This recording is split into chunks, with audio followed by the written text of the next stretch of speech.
Kali ini aku akan membahas tentang sosiologi klasik yang dimana berfokus pada tokoh-tokoh besar dalam sosiologi agama, serta basis-basis teori yang mereka kembangkan. Assalamualaikum warahmatullahi wabarakatuh. Perkenalkan, nama saya Medila Sayu Auranisa, jurusan Sosiologi Agama, Fakultas Usuluddin dan Studi Agama, semester 4 kelas B. Saya beralamat Juruaru, Kecamatan Juruaru, Kabupaten Lombok Timur. Selamat menyaksikan. Saya akan membacakan beberapa biografi tokoh sosiologi agama. Nah, yang pertama itu adalah ada Émile Durkheim. Nah, di mana biografi tentang Émile Durkheim ini adalah seorang sosiologi Prancis yang dikenal sebagai bapak sosiologi modern.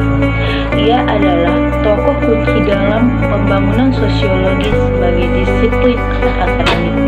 Nah, salah satu karya terkenalnya adalah The Elementary Form of Religious Life pada tahun 1912 yang menganalisis agama dari perspektif sosial. Durkheim menganggap agama sebagai refleksi dari masyarakat itu sendiri.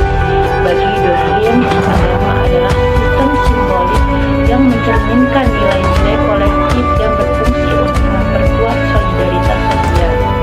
Yang kedua ada Max Weber. Saya akan menceritakan secara singkat tentang biografi Max Weber.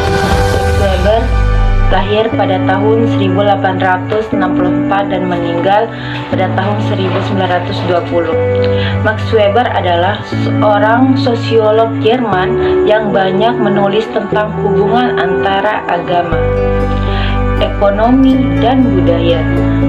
Karya terkenalnya The Princeton Ethics and the Spirit of Capitalism pada tahun 1905 menunjukkan bagaimana nilai-nilai agama Protestan berkontribusi terhadap perkembangan kapitalisme di Barat.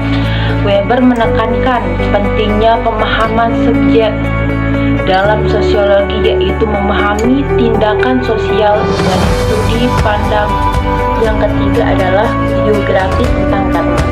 Karl Marx lahir pada tahun 1818 dan meninggal pada tahun 1883. Karl Marx meskipun lebih dikenal sebagai ekonomi dan filsuf politik, dia juga memberikan kontribusi besar dalam sosiologi agama. Karl Marx memandang agama sebagai alat ideologis yang digunakan oleh kelas penguasa untuk mempertahankan kekuasaannya. Menurut Karl Marx, agama adalah opium bagi rakyat karena membuat masyarakat menerima ketidakadilan sosial dengan harapan akan adanya kehidupan yang lebih baik di dalam akhirat. Baik, kita akan beralih ke basis teori. Yang pertama ada fungsionalisme dari tokoh Émile Durkheim. Émile Durkheim menggunakan pendekatan fungsionalisme, yaitu melihat bagaimana institusi sosial termasuk agama yang berkontribusi terhadap stabilitas sosial. Menurutnya, agama mempersatukan individu melalui nilai dan ritual bersama. Ia memperkenalkan konsep solidaritas mekanik atau biasa disebut masyarakat tradisional dan solidaritas organik biasa disebut dengan masyarakat modern. Saya mengambil dari judul makalah kelompok 6 yang berjudul Hubungan Antara Keluarga dan Masyarakat. Dapat dijelaskan melalui 3 pendekatan utama dalam teori sosiologi klasik. Yang pertama adalah teori fungsionalisme, melihat keluarga dari lembaga sosial yang berperan penting dalam menjaga keteraturan masyarakat. Melalui proses sosialisasi, keluarga menanamkan nilai, norma, dan sosial kepada individu yang kemudian berfungsi dalam masyarakat. Ketika keluarga menjalankan fungsinya dengan baik, masyarakat akan menjadi stabil dan harmonis. Begitu juga sebaliknya, disfungsi dalam keluarga dapat menimbulkan masalah sosial yang lebih luas.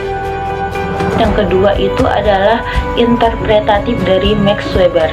Weber mengembangkan pendekatan verstehen dan atau interpretatif yang melihat agama sebagai kekuatan motivasional dalam tindakan sosial.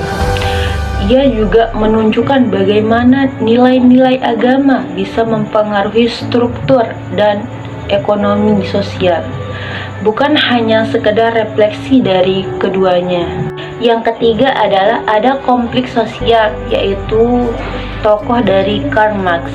Karl Marx mendasarkan teorinya pada pendekatan konflik, yakni melihat agama sebagai sarana dominasi kelas. Agama melegangkan sistem kelas dengan memberikan pembenaran moral terhadap ketimpangan, sehingga menurunkan kesadaran kelas prolet. Sekian dari saya. Wassalamualaikum warahmatullahi wabarakatuh. See you.